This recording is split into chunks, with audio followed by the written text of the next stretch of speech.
Baik, Assalamualaikum. Perkenalkan, nama saya Martuni. Saya adalah dosen di Fakultas Keperawatan Universitas Syahkuala. Saya berasal dari bidang peminatan keperawatan jiwa. Jadi dalam sehari-hari kami ikut membimbing mahasiswa baik di level sarjana maupun magister untuk yang sedang mengambil mata kuliah keperawatan jiwa. Namun pada hari ini saya akan menjelaskan tentang salah satu mata kuliah yang saya ampu, yaitu biostatistik. Jadi sejak saya bergabung di Fakultas Keperawatan, saya juga selain di mata kuliah di peminatan saya di kesehatan jiwa, saya juga diminta menjadi koordinator untuk mata kuliah statistik, biostatistik beserta dengan 2 orang dosen yang lain. Jadi saya sudah mengampu mata kuliah ini sekitar 4 tahun, 3 tahun. Oke, baik. Di hari ini saya akan menjelaskan tentang teknik yang biasanya saya lakukan dalam memberikan mata kuliah ya. Jadi sebelumnya saya ingin jelaskan bahwa di fakultas kami di keperawatan biasanya sistem perkuliahan itu dilakukan dengan sistem blok, di mana mahasiswa harus melewati satu persatu blok sampai akhirnya. Tapi ada beberapa mata kuliah yang dilakukan secara konvensional ya, termasuk salah satunya adalah mata kuliah yang saya ampu ini, yaitu biostatistik. Nah, untuk mata kuliah biostatistik ini kita sudah siapkan RPS, bisa dilihat ya. Kemudian dalam prosesnya, dalam tekniknya saya juga melakukan proses delivery, interaktif dan asesmen seperti biasa. Jadi di delivery itu saya menyampaikan kuliah ya, sampaikan RPS kepada mahasiswa, kemudian kita buat kontrak kuliah, kapan kita bertemu di mana dan sebagainya ya. Untuk mata kuliah ini sendiri itu 2 SKS, hanya teori, tidak ada praktek. Dan berdasarkan RPS yang sudah disusun, itu tujuan akhir atau CPL dari mata kuliah ini adalah mahasiswa mampu memahami konsep statistik dalam kesehatan dan keperawatan. Adapun capaian pembelajaran mata kuliah sendiri itu termasuk misalnya mahasiswa memahami tentang konsep statistik deskriptif dan statistik inferensial. Kemudian kita juga memperkenalkan mahasiswa terkait dengan bagaimana cara mereka menyajikan data yang mereka nanti kumpulkan dalam bentuk tabel, diagram, grafik sesuai dengan jenis data yang mereka miliki. Kemudian mahasiswa juga diharapkan mampu mengolah data atau melakukan uji statistik dengan statistik misalnya uji independent sample test ya, uji one-way ANOVA, uji chi-square dan sebagainya dengan program PSPP. Jadi di sini kita sengaja menggunakan program PSPP agar dalam latihan mereka menggunakan program PSPP, karena memang program PSPP itu mirip seperti SPSS tapi dia bersifat open source, sehingga mahasiswa tidak perlu mengeluarkan biaya dan program ini bisa di-download secara gratis di internet. Kemudian yang terakhir juga diharapkan mahasiswa bisa melakukan uji statistik, uji hipotesa, misalnya hubungan antara variabel kategorik dengan menggunakan uji chi-square. Jadi itu lebih kurang capaian yang diinginkan dari mata kuliah ini. Kemudian dalam prosesnya saya juga interaktif, menyapa mahasiswa, memberikan contoh, kemudian meminta mahasiswa menyebutkan ada nggak kaitan misalnya kasus-kasus statistik dengan kejadian sehari-hari. Kemudian kita juga berdiskusi di kelas ya terkait dengan contoh-contoh analisa statistik atau contoh pemaparan statistik yang sering kita temukan di koran atau di media massa dan sebagainya ya. Kemudian asesmennya sendiri untuk mata kuliah ini kita lakukan dengan ujian tengah semester dan akhir semester dengan bentuk multiple choice. Oke, itu saja mungkin untuk introduksi tentang mata kuliah ini. Berikut adalah contoh perkuliahan yang saya rekam kemarin menggunakan media Zoom. Jadi yang biasanya sering kita lakukan ya, atau yang kemarin kebetulan kita lakukan di saat sedang harus lockdown, sehingga perkuliahan itu harus dilakukan secara distance learning ya, secara lewat Zoom. dan video berikut adalah contohnya. Oh ya, satu lagi terkait dengan media. Jadi bahan pembelajaran juga kita upload di e-learning yang dimiliki Unsia. Jadi rekaman kuliah atau bahan materi, bahkan penugasan, contoh soal itu kita upload ke e-learning sehingga bisa mahasiswa mengakses di bahan tersebut. Oke, kita langsung masuk ke videonya. Semoga penjelasan ini cukup jelas. Terima kasih. Assalamualaikum. Oke, assalamualaikum warahmatullahi wabarakatuh. Warahmatullahi wabarakatuh. Oke, apa kabar semua? Kak. Sehat ya? Oke. Baik, hari ini kita akan lanjutkan kuliah. Ini pertemuan kedua setelah minggu kemarin kita introduksi untuk statistik ya. Kemarin sudah kita bahas kenapa kita sebagai perawat perlu belajar statistik dan di mana kita menggunakan statistik, dan hari ini kita akan belajar tentang basic dari statistik, yaitu statistik deskriptif ya. Jadi sesuai dengan RPS ada beberapa topik yang akan kita bahas hari ini terkait dengan ini median modus ya, untuk pengukuran sentral tendensi. Kemudian ada juga kuartil dan juga ada pengukuran variasi dari data. Jadi kita akan melihat tentang range ya, kemudian kuartil range, varian, standar deviasi serta koefisien varian. Nanti kita juga akan membahas tentang bagaimana bentuk distribusi data, ya, apakah semua data dikatakan simetris, kemudian apakah ada miring ke kiri, ada ke kanan dan sebagainya. Kemudian juga kita melihat bagaimana distribusi data melalui box and descriptors.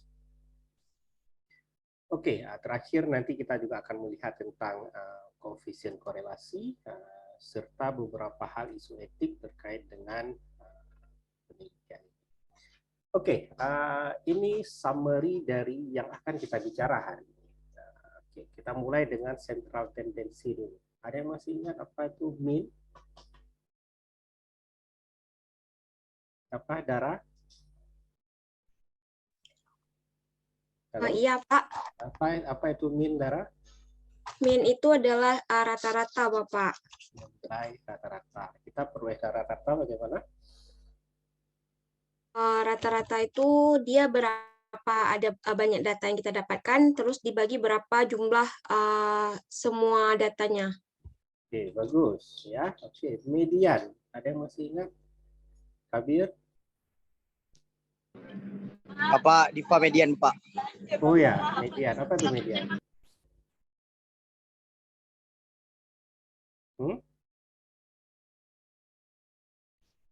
Denny, apa Denny median? Median nilai tengah, Pak ya.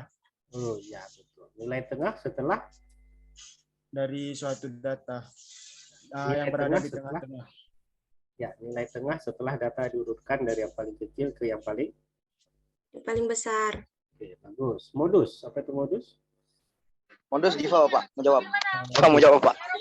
Apa itu modus itu, Bapak, nilai yang paling sering muncul di antara data-data kita. Oke, bagus ya. Berarti masih ingat ya. Kita lihat satu persatu sekarang. Ini tadi yang Dara sebutkan. Ini ya, mean. Nah, jadi mean itu ada bisa dari sebuah populasi, bisa juga dari sebuah sampel. Ya. Jadi rumusnya sama, cuma penggunaannya berbeda tergantung kita sedang melaporkan mean dari sebuah populasi atau mean sebuah sampel. Ya, nah, prinsipnya sama, semua data kita jumlahkan dulu, kemudian kita bagi dengan jumlah populasi atau jumlah sampel yang kita ingin. Itu mean. Ya, kemudian ya mean dia merupakan salah satu jenis central tendency yang paling sering digunakan dan dia dipengaruhi oleh nilai ekstrim atau outlier. Ada yang masih ingat atau masih pernah mendengar apa itu outlier? Nilai yang jauh dari nilai yang lain, Pak. Misalnya dia itu paling tinggi atau paling rendah gitu. Oke. Nilai yang jauh dari biasanya. Ya. Contoh di sini nomor 14 ya kan? Betul, Dara? Iya, Bapak. Oke, ya. Jadi ini contoh bisa kita lihat ada dua buah data di kiri dan kanan, min-nya sama, datanya sama sebesar 6 buah ya 13579 ya. Yang kanan juga 1357414 ya.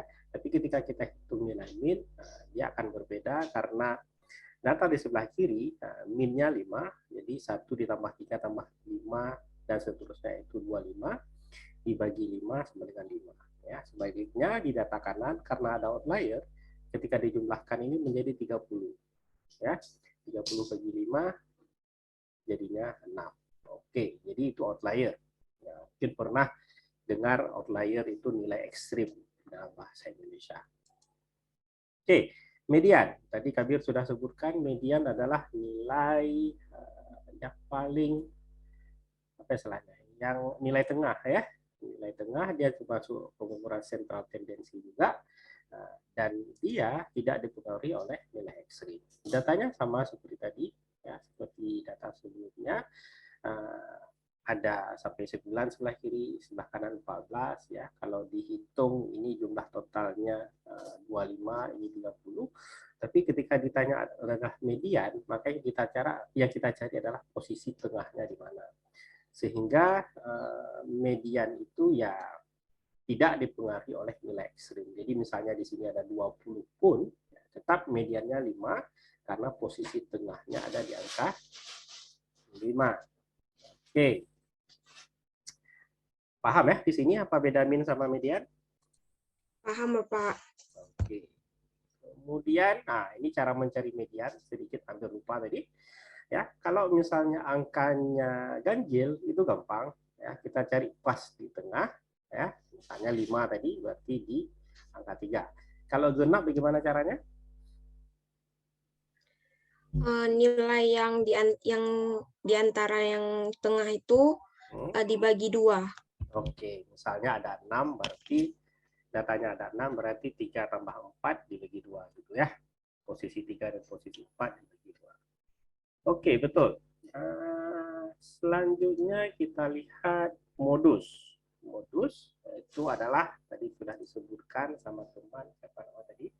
Itu nilai yang paling sering muncul ya. Jadi sebuah data itu bisa dia punya satu modus, bisa beberapa modus ya. Bisa juga nggak ada modus sama sekali. Contoh di sebelah kanan, ini nggak ada modus ya karena datanya sama semua. Sebelah kiri ini ada satu modus ya di nomor 9. Oke, dan dia juga tidak dipengaruhi oleh nilai ekstrim.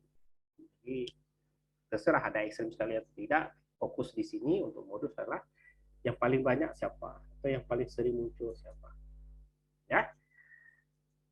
Oke, kemudian kita lihat kuartil. Nah, oke, sebelum masuk kemari ada yang mau ditanyakan terkait min, median, modus? Nggak ada, Pak, belum ada. Belum ada. Oke. Kita lanjut sekarang ke kuartil ya. Jadi sebuah data itu biasanya kita bagi dalam statistik ya dibagi menjadi 4 bagian. Ada 25% pertama, 25% kedua, 25% ketiga dan 25% keempat. Jadi nilai minimum antara nilai Q2 itu sama dengan median atau nilai tengah. Jadi posisinya antara nilai paling kecil dengan nilai paling besar. Jadi Q2 itu posisinya selalu antara nilai minimum dengan nilai maksimum. Ya. Kemudian Q1 itu selalu posisinya antara nilai minimum dengan Q2, sedangkan sebaliknya Q3 itu posisinya selalu antara Q2 dengan nilai. Dan tetap untuk kuartil ini sama karena kita bicara median ya, kita bicara datanya harus diurutkan dulu sama seperti kita mencari median tadi. Jadi harus selalu kita buat misalnya seperti ini dari yang paling kecil ke yang paling besar ya. Kemudian ini contoh urutan mencarinya selalu kita cari posisinya dulu baru kita dapat nilainya ya. Rumusnya ini ada. Misalnya untuk mencari posisi Q1 berarti 1 karena I ya, Q1 N jumlah datanya semua.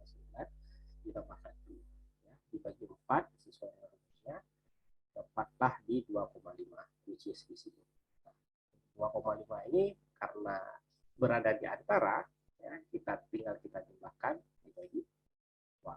Jadi sama dengan Q1 kalau ditanya posisinya di posisi 2,5, 11, 12, 1, 2,5, ya, nggak ada 12, 13. Sedangkan ketika ditanya nilainya adalah 12,5. Nah, 12,5 posisinya pas. Oke.